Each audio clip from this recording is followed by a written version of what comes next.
In affiliate marketing, the competition is fierce. Okay, a lot of affiliate marketers do not make money just because of the competition out there. A lot of people are being promoted the same product from dozens of other affiliates. Okay, so you have to give people a reason to buy from you and not your competition. So one way to do this is to offer bonuses. So if they purchase something through your link, you're going to reward them with a bonus product or a few bonus products. And you could either create these bonuses or you can just buy the rights, such as resale rights or private label rights to products. And there are several websites where you can purchase them.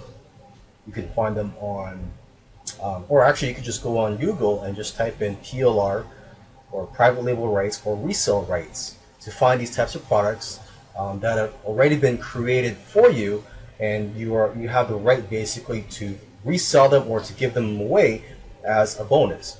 Okay, another thing too is you don't have to, but it's also a good idea to create a bonus page. Okay, so it's a web page that you would create and you would list all the bonuses on there and also the benefits of the main product.